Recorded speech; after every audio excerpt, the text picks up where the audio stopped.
Welcome back to the Taiwan Outlook. I'm your host, Wu Ruiguo. We'll continue our conversation with Professor Wang Gaocheng, Director of the Graduate Institute of Strategic Studies at Tamkang University. Gaocheng, we're going to start off with, what are the changes that you foresee what happened in U.S. security policy towards Asia? Well, I think that its policies toward East Asia that probably will add more multilateralism than different from the previous administration. But besides that, I think that there's several major architectures in his Asian policy. First, of course, is continue to maintain good relation with China. Okay. Since China is the most important and probably most influential country in this region. Yes. So we have seen that it will continue to maintain good relation with China. Even better relation than the Bush administrations. Second, I think, is continue to maintain good relation with the U.S.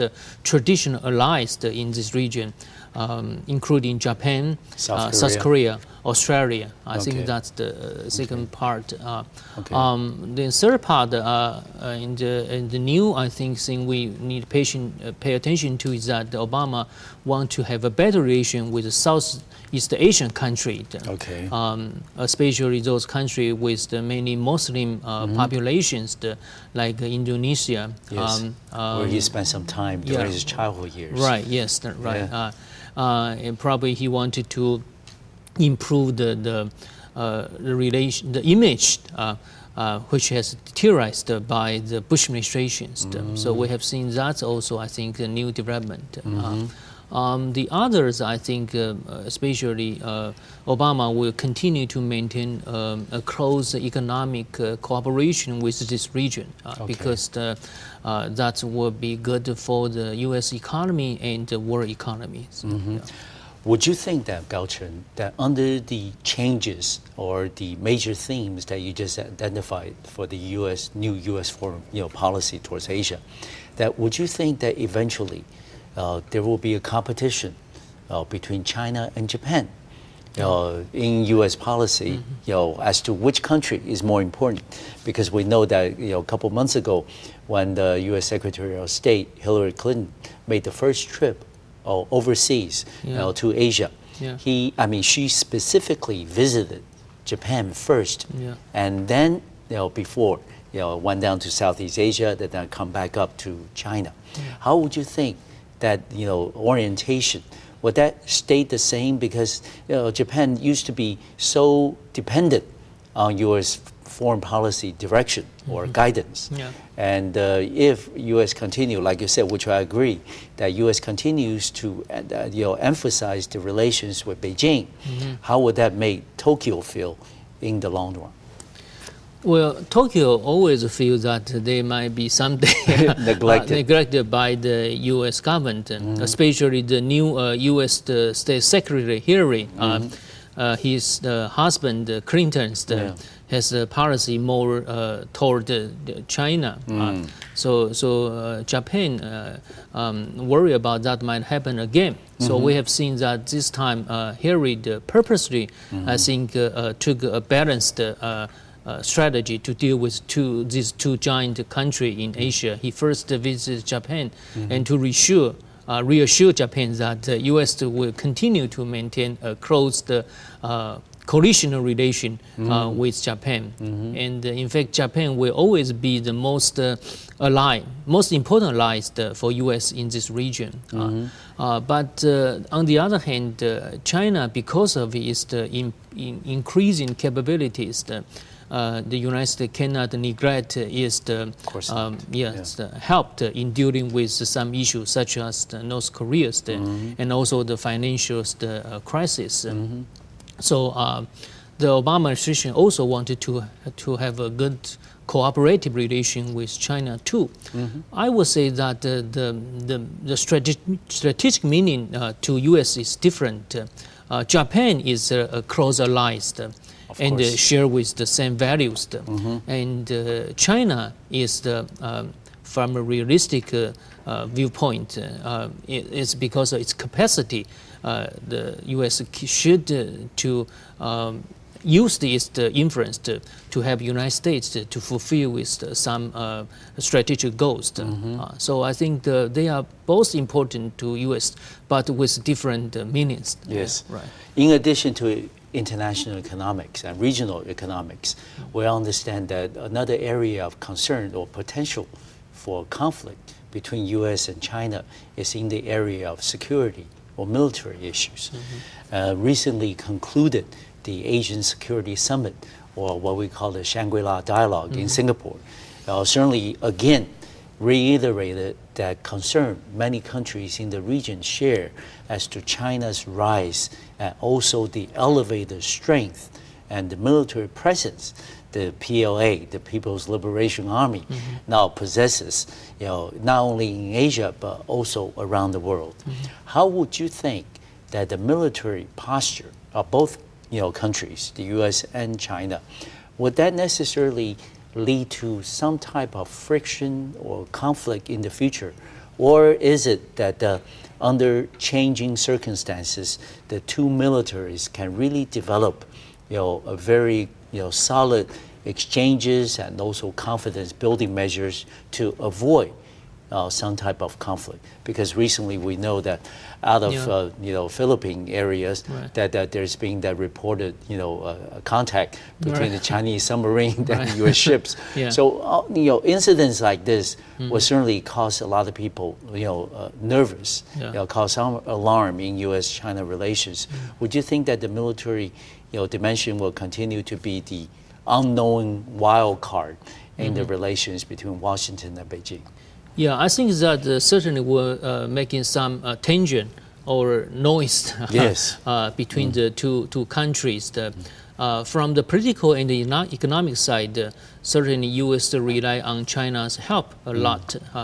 But I think Washington still continue to concern and closely watch the military development of the PLA. So from what we have seen that the U.S. continue station in the coast area in China, closely observed China's military development. So we have seen such kind of extent of the Philippines. Yeah, Philippines.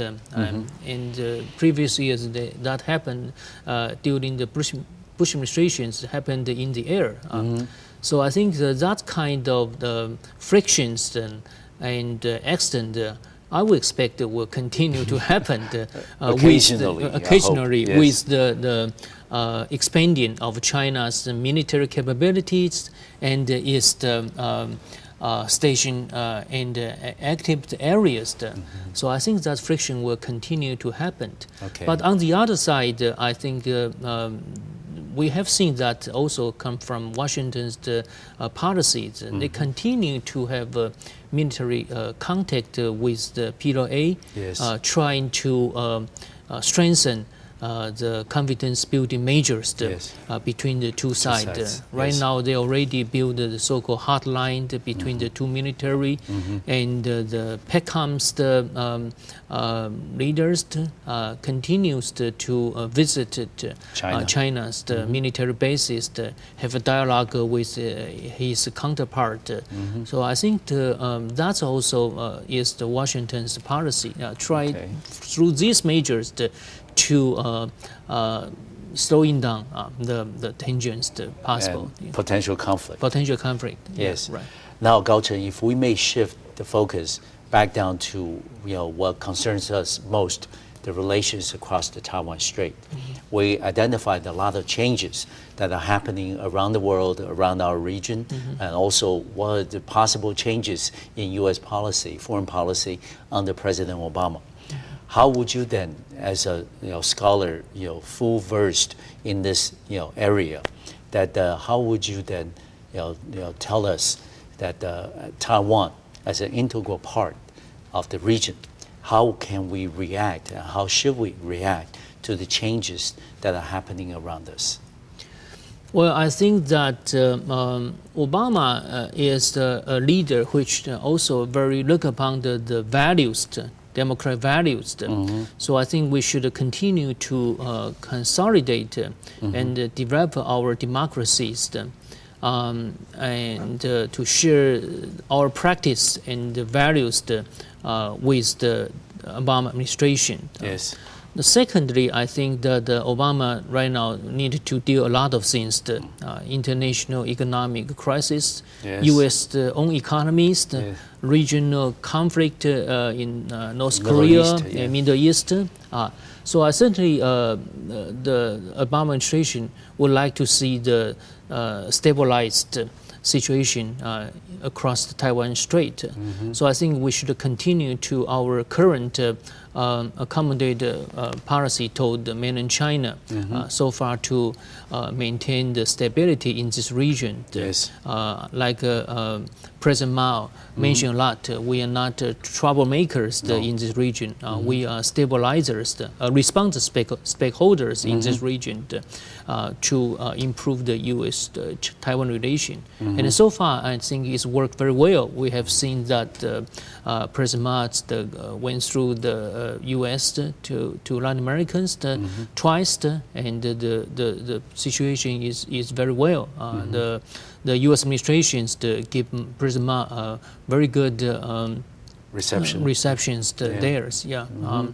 And also, I think that we should again maintain a balanced policies. That we should again maintain a good relation with Japan. Even try to develop our political and economic ties with Southeast country, Australia, such as. Right. Okay, good. And we're going to continue in depth when we come back after taking a short break. And we're going to continue talking with Professor Wang Kaocheng about what the changes in cross-strait relations and the changes in U.S. foreign policy towards Asia, how would that impact all of us, as average citizens who are concerned about the future and well-being of Taiwan. We'll be back shortly.